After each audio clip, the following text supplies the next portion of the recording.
समूह साथ संगत जी, प्यार भरी राधा स्वामी जी। साथ संगत जी, आज मैं आपको बहुत ही प्यारी और रूहानी भरी साखी सुनाने जा रही हूँ। आशा करती हूँ कि आपको ये साखी अच्छी सीख देकर ही जाएगी अगर आप इस साखी को पूरा सुनेंगे और स्किप नहीं करेंगे। जैसे कि हम सब जानते हैं, आज दशहरे का दिन है। क्या हमें असली में मतलब पता है कि दशहरे का मतलब क्या है? हम ये भी जानते हैं, हम में से बहुत सारे लोग बड़े उत्साह और चाव से ये दिन मनाते हैं। इतना ही नहीं, बड़े उत्साह और चाव से रावण दहन भी देखने जाते हैं। हम वहाँ पर लोगों के साथ रंग तमाशा देखकर बहुत खुश होते हैं। फिर रावण जलने के बाद उसकी एक लकड़ी अपने घर ले आते हैं। ये सब बातें बनी हुई हैं, पर असली में रावण कौन है और कहाँ बैठा है ये हमें नहीं पता।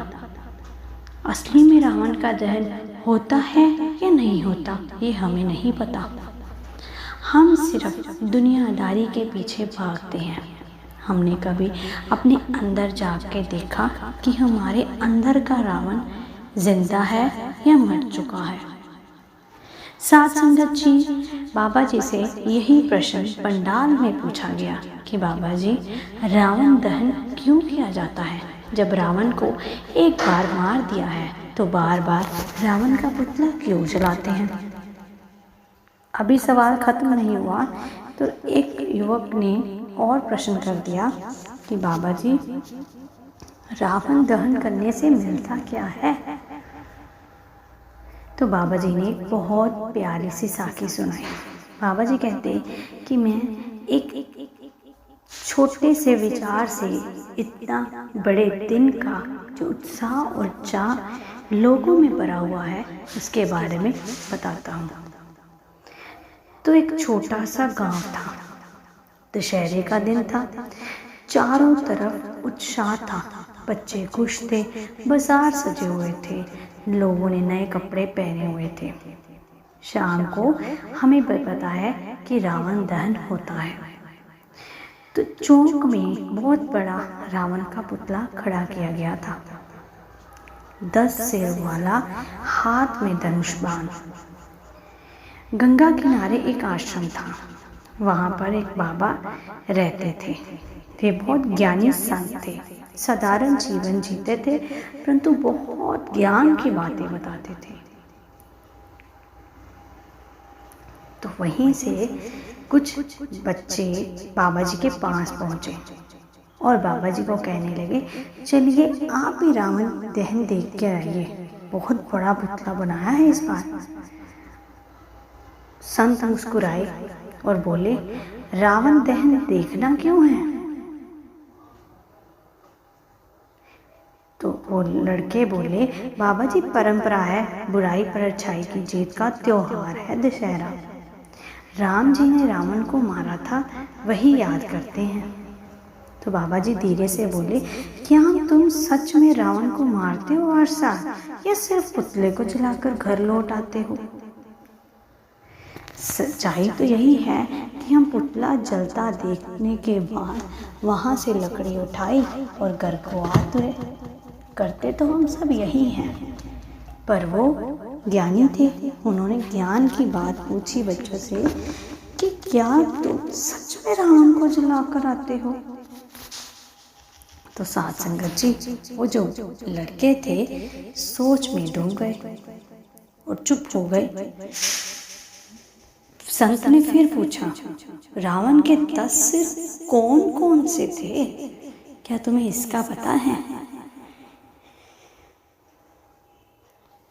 तो एक लड़का बोला, हाँ मुझे पता है। एक है अहंकार, दूसरा मुक्का है क्रोध, तीसरे मुक्का मतलब है लोभ। आगे अब याद नहीं।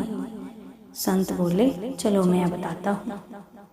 रावण के 10 सिर थे, अहंकार, क्रोध, मोह, लोभ, वासना, घमंड, ईर्ष्या, आलस्य, मत्सर और द्वेष। जब तक ये सिर हमारे भीतर जीवित हैं तब तक बाहर का रावण जलाना व्यर्थ है, उसका कोई अर्थ नहीं है। फिर संत बोले, राम ने रावण को बाहर मारा था। साध संगत जी, संत जी ने जब पूछा, राम ने रावण को बाहर मारा था, लेकिन तुमसे उम्मीद है कि तुम अपने भीतर के रावण को मारो। असली दशहरा तब है जब 10 विकार हारे, यही दशहरा है। तो लड़के बोली, बाबा जी, संत जी कैसे मारे इन सिरों को, ये तो हमारे अंदर बहुत गहरे बैठे हैं। तो संत जी मुस्कुराए, बोले, इसका तो बहुत सरल सा उपाय है। भक्ति से अहंकार टूटता है, सेवा से क्रोध शांत होता है, संतोष से लोभ मिटता है, सत्संग से मोह हटता है और ज्ञान से अज्ञान का रावण जलता है। जिस दिन तुम अपने भीतर एक भी सिर को सच से जला दोगे, उस दिन तुम्हारा दशहरा सफल हो जाएगा। तो बाबा जी ने संगत को यही फरमाया कि अब हर साल रावण नहीं जलाएंगे, अब हर एक दिन एक सिर जलाएंगे। दशहरा केवल बाहर की बुराई का अंत नहीं, अपने भीतर की बुराई से युद्ध का आरंभ है। तो बाबा जी ने साध संगत जी से यही वादा मांगा कि आप हर दिन उस भीतर वाले रावण को जलाओगे, उसके एक एक सिर से शुरुआत करोगे। तो साध संगत जी, संगत की आंखें खुल गई और संगत की आंखें नम भी हो गई कि आज तक तो हम सिर्फ बाहर का रावण देखते थे। बाबा जी ने संगत की आंखें खोल दी, उन्होंने अपने अंदर के रावण को जलाने पे मजबूर कर दिया। तो साध संगत जी, यही थी मेरी आज की साखी। अगर आपको मेरी आज की साखी अच्छी लगी हो तो मेरे इस चैनल को सब्सक्राइब करें, लाइक करें और मेरी साखी को अपने भाई बहनों से ज़रूर शेयर करें जी। राधा स्वामी जी।